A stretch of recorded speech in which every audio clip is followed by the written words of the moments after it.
We have a sense of where the Green Bay Packers are headed with their defensive coordinator search. We dive into the candidates we know already. Some of the things you might not be thinking about with this incredibly young group of candidates that we have before us. Plus, why who won the NFC Championship game didn't matter. The Packers have to feel like they can play with anyone in the conference in 2024. All of that on a loaded Locked On Packers. You are Locked On Packers, your daily Green Bay Packers podcast. Part of the Locked On Podcast Network, your team every day.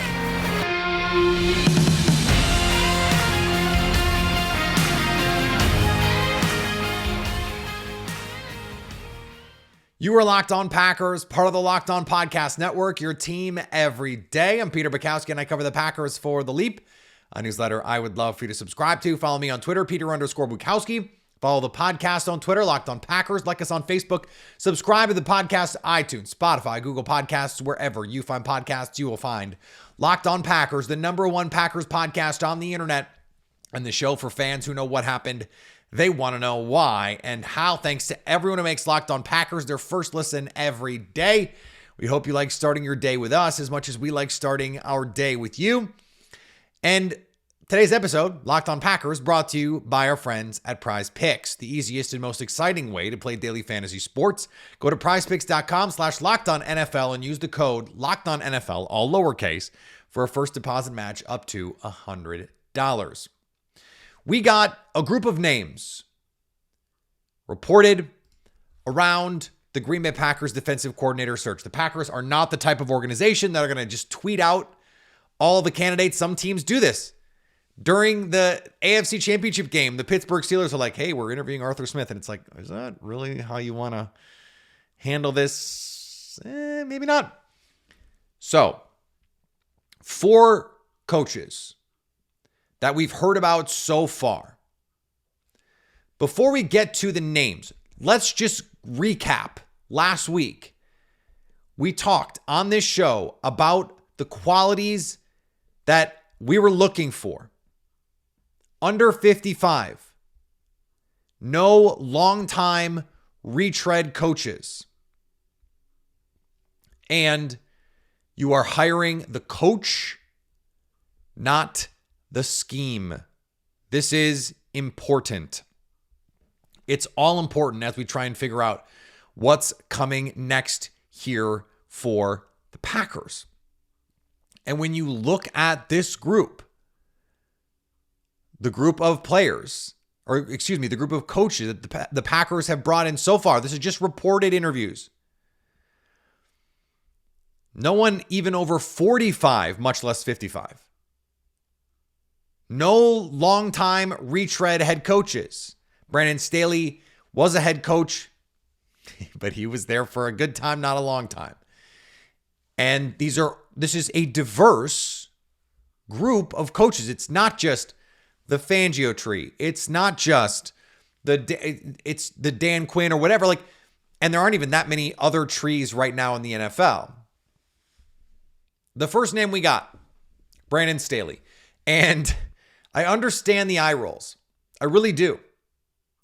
Because it did not go well in LA. And so, okay, I get it. And that team, it wasn't like they didn't have talent on that team. They did. So you go, well, and we're talking about the Chargers. It went really well in LA with the Rams, but they had Aaron Donald and Jalen Ramsey in their primes, and I understand that. But let me sell you on Brandon Staley for a second, because I do think he can make sense for the Packers, although we did get the reporting from Rob Bukowski and Adam Schefter that Brandon Staley is not going to be a preferred candidate. That jives with what I've heard as well, that they brought him in, a real candidate. Jason Hirschhorn had a great piece in The Leap last week with a ton of intel and info. He's got another one out today. So The Leap is your place for the latest on the Packers head coaching search, what's being talked about around the league, these candidates. I did some digging myself on these guys. We're going to talk about it. But the reason I think you shouldn't just poo-poo Brandon Staley, is Sean McVay was tasked by Les Snead with this idea. We've talked about this on the show before. I've been tweeting about it, and really only everydayers of the show have any clue what I'm talking about, apparently. Les Snead told Sean McVay, go find your Sean McVay. And he found Brandon Staley. And they had a top 3 defense. They were able to stop the run despite playing a million light boxes. And it wasn't just Aaron Donald. It wasn't just Jalen Ramsey. And they were so good. The rest of the league decided they needed to get a Vic Fangio type, or literally Vic Fangio, to run their defense. Despite the fact that Vic Fangio had been kicking around the league as a defensive coordinator for like 30 years. But this was the panacea for Shanahan tree offenses, or so it seemed. Matt LaFleur was so taken by the defense, he decided to hire Joe Barry off the Brandon Staley tree, just because that defense was such a pain in the ass to prepare for. It didn't work in LA with the Chargers. He was clearly not fit to be a head coach. It's too much administration. It's too much politicking. It just, he's not suited to it, apparently, at this point in his career. Who knows what happens later in his career? If Matt LaFleur and Sean McVay think he's a good coach, it's hard for me to believe that there's nothing redeeming there. Okay. I don't think he's going to get the job, but that's a thing that happened. There is then an interesting name from Dallas. And I'm going in sort of reverse order because I don't think Brandon Staley is really in the mix to get the job, although I don't think it would be shocking if he did. But then you look at another interesting coach from the Dallas Cowboys. And you're going, okay, but he's from London. What's going on here exactly? And I understand your confusion. I was confused too the first time that I had heard, like, dirty. I don't know. I didn't watch Hard Knocks. I don't know. Defensive line coach for the Dallas Cowboys. And you're going, okay, well, I understand that's the Dan Quinn tree. That's a different kind of thing. That's interesting. Aiden Durd is the full name of the coach. He's the oldest coach they interviewed, 44 years old. He's from England, played internationally, defensive line coach, and really well liked in Dallas. Interesting that it was Durd, not Al Harris, that got that look. I don't think he's meaningfully in this race. Just don't. But who knows? Maybe you hire him. He's a defensive line coach in Dallas. Maybe you can get him to come with and be your passing game coordinator or some sort of run game specialist. You could offer him an elevated role, and your Dan Quinns of the world are probably going to be like, yeah, go take it. That's great.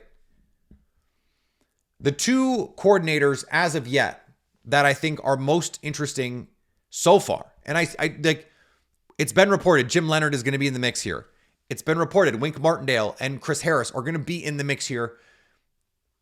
Don't act like this is over. It's not. But Bobby Babich from Buffalo. This is a fascinating one. Son of a coach, coached in Chicago with Lovie Smith. So that's the Tampa 2, Bears 2 defense. Joe Barry tree. There's some overlap. But then with Sean McDermott in Buffalo, that's the Jim Johnson tree. Different situation, different set of circumstances.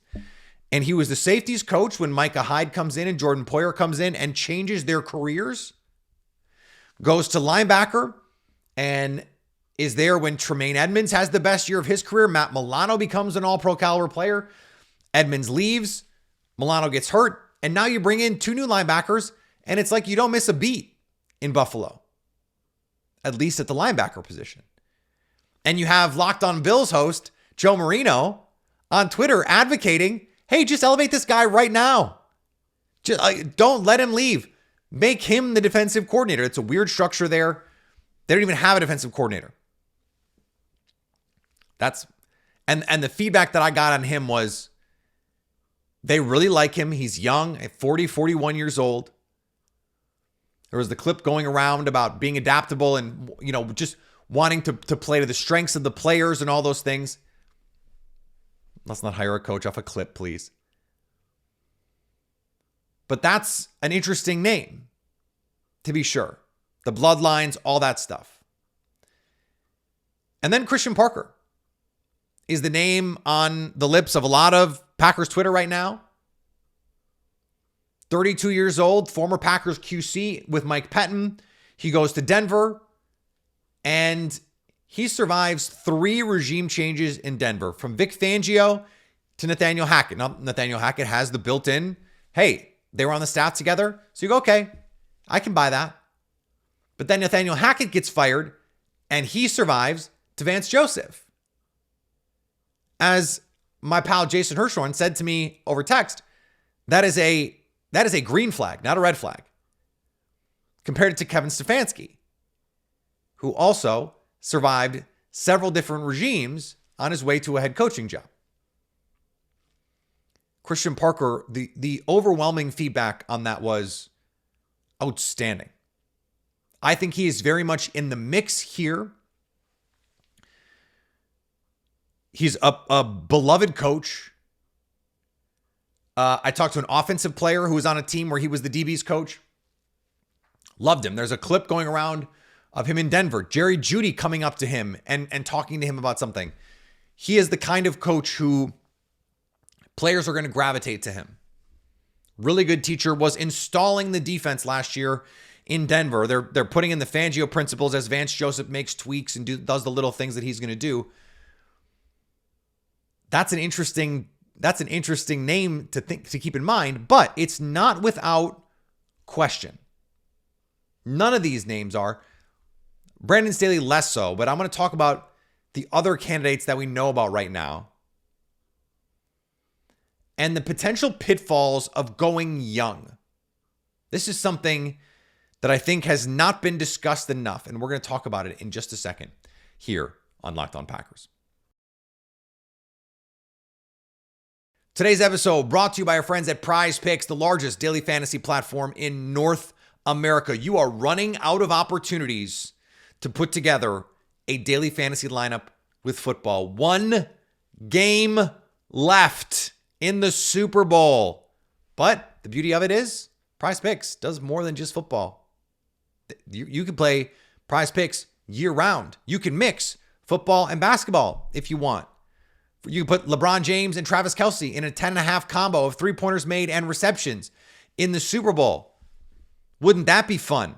You can win up to 25 times your money. I will say that again. You can put $10 in, and if you nail the right lineup, you can win up to $250 just off that $10. So go to prizepicks.com/LockedOnNFL and use the code LockedOnNFL for a first deposit match up to $100. That's prizepicks.com/LockedOnNFL and use the code LockedOnNFL for a first deposit match up to $100. Prize Picks, daily fantasy sports made easy. And thanks to everyone who makes Locked On Packers their first listen every day. Locked On has launched the first ever national sports 24/7 streaming channel on YouTube. Locked On Sports Today is here for you 24/7, covering the top sports stories of the day with the local experts of Locked On, plus our national shows covering every league. Go to Locked On Sports Today on YouTube and subscribe to the first ever national sports 24/7 streaming channel. I've been an advocate of getting a young DC. But as I thought about a candidate like Christian Parker, for example, I'm going, okay, he's 32. He was a QC on this team in 2019. So that means Jerry Montgomery and Kirk Olivadotti were on that staff. he's now going to be their boss, and they're both 15 plus years his senior. They didn't get interviews for the job that we know of. That could still happen. Now, maybe if you're Matt LaFleur, you're willing to say, who cares? You guys don't like it? Peace out. It was weird the first time when they said, hey, Joe Barry, come replace Mike Pettin, and nothing else changes. It wasn't literally nothing else. Like there've been a number of positions that have changed over since then. Part of that was Jerry Gray left because he didn't want to work for Joe Barry anymore. Mike Smith leaves. You replace your safeties coach. You got a new passing game coordinator because Jerry Gray's left. So there has been some turnover here. But hiring Christian Parker essentially resigns you to changing your linebacker and defensive line coach, and presumably you like those guys. Now that if you need to do that to change your defensive coordinator and you think you have a future star, then you go ahead and do it. But the danger, you look at Durd and you look at Parker and you look at Babich. They haven't called a defense in the NFL at a high level. And so when you are the Packers in this position and you feel like you're going to be an NFC contender next year, what level of risk are you willing to take on? I'm not saying don't take a big swing, but understand what the risk is. And it seems like Matt LaFleur is copping to an error that he made when he hired Joe Barry over Ejiro Evero. And he took the more known quantity over the coach who ultimately turns out to just be a better coach. And he took Barry because Barry had been a defensive coordinator before, and he wanted the familiarity. He wanted to say, yeah, just do it. And if I need to step in, I can. I think Matt LaFleur needs to feel like at this point in his career, no matter who he brings in, you got to trust me. Because Wink Martindale, like the Ravens said, thanks, but no thanks. We're good. The Giants said, thanks, but no thanks. We're good.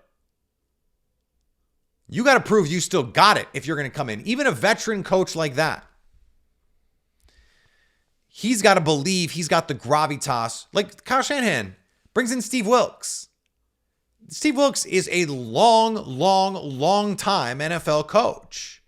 A long time respected defensive coordinator. A coach who his players in Carolina wanted to get the defensive coordinator job, the head coach job as the defensive coordinator when he was the interim. He didn't get that job. It went to a coach that they had to fire mid-season. Just a healthy organization over there with the Panthers. There is runway here with this job, unlike in Carolina. Matt LaFleur is not going anywhere. Brian Gutekunst is not going anywhere. This team is going to be good next year. So if you're going to take this job, you have a chance to write your ticket. It's appealing from a defensive coordinator job perspective. But if you're the Packers, there is a needle you have to thread, a line you have to walk when it comes to understanding the value in taking a swing and weighing it against taking a risk. And again, I'm not saying don't take a risk. In a lot of ways, I'm saying exactly that. Take a risk.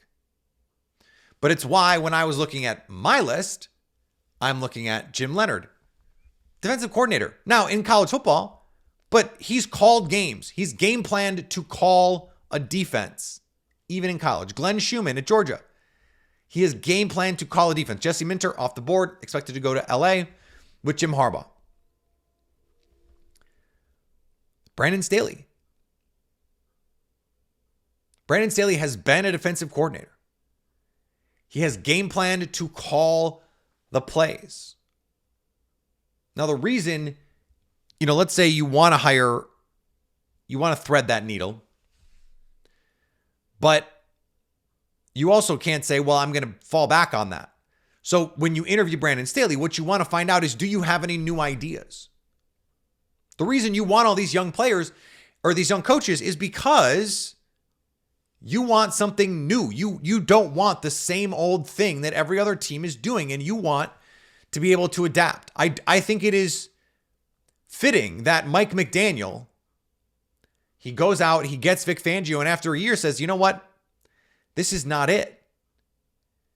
And part of it, I have to assume, is because Vic Fangio, who is one of the best defensive coordinators in the league, period. I'm sure Mike McDaniel at some point felt like, I need you to be willing to do something crazy, something else, evolve, grow, change in meaningful ways. It just seems like that's not what's happening there. And so this is the conundrum that the Packers face, is wanting to take this swing, wanting Matt LaFleur to go find his Matt LaFleur, but understanding that they're not in a position to fail again.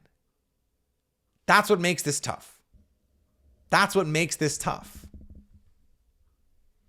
And I don't have a good answer for it. I really don't. But it is why someone like Jim Leonhard remains at the top of the list for me. I know he hasn't game planned for NFL as a defensive coordinator, but he played in the NFL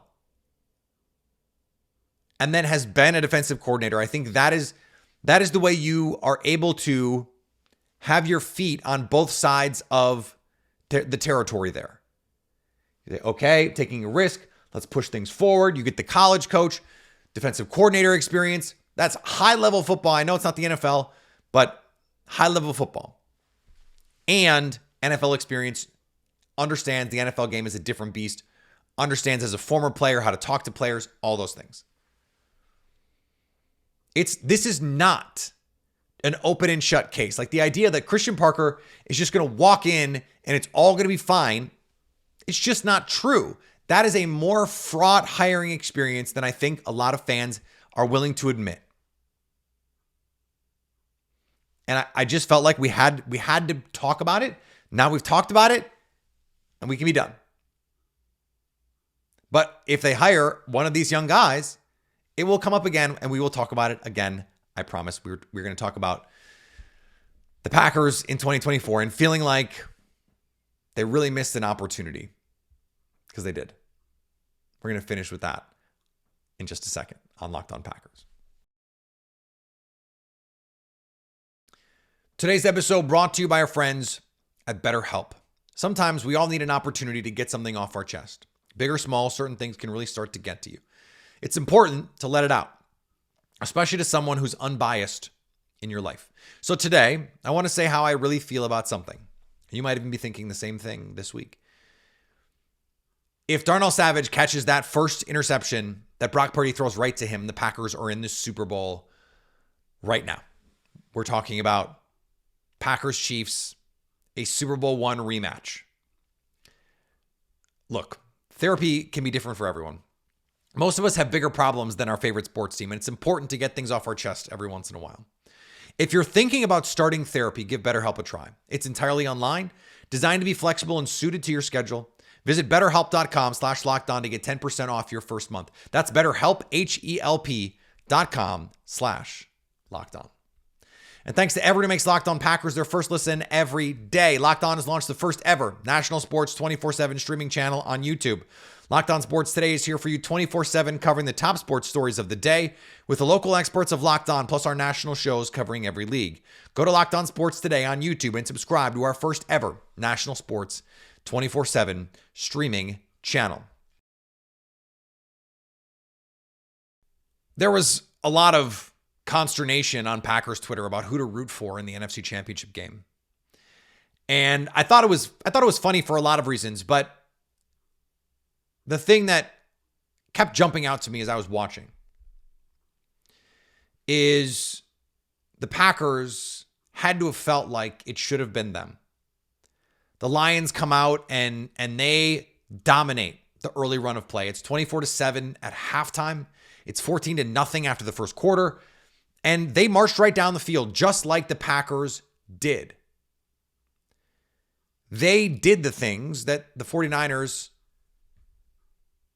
were not able to be punished for in the first game. The Packers dropped interceptions. They didn't score in the red zone early.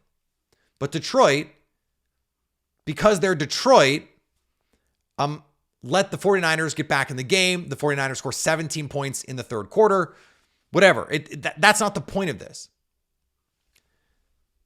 The Packers absolutely felt like if they had played the Detroit Lions in the NFC Championship game that they would have won.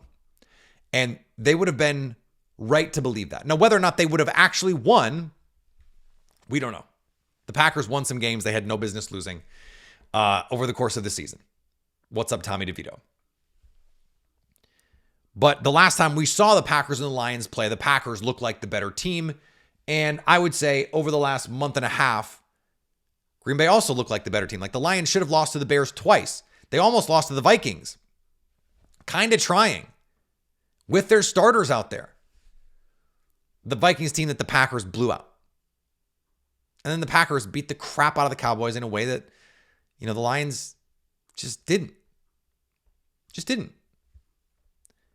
And then the Packers, of course, with the 49ers, they had their opportunities. Their advanced metrics. And I frankly don't even want to go into it because it makes my head hurt a little bit. But we know the Packers play to play, down to down, drive to drive, outplayed the 49ers in that divisional round game. There's no way around it. They did. They were, a fingernail here or there of winning that game. And I said in the break earlier, like if Darnell Savage catches the interception that is thrown right to him, that the Lions did catch, the Packers win. If Keyshawn Nixon catches the interception that's thrown right to him, the Packers win. And if Jordan Love doesn't short circuit on the final drive, and of course, you don't get to say that, he did, the Packers probably win. They have to feel like they, in either of these games, against either of these opponents, they could have and should have won. That was not always the case.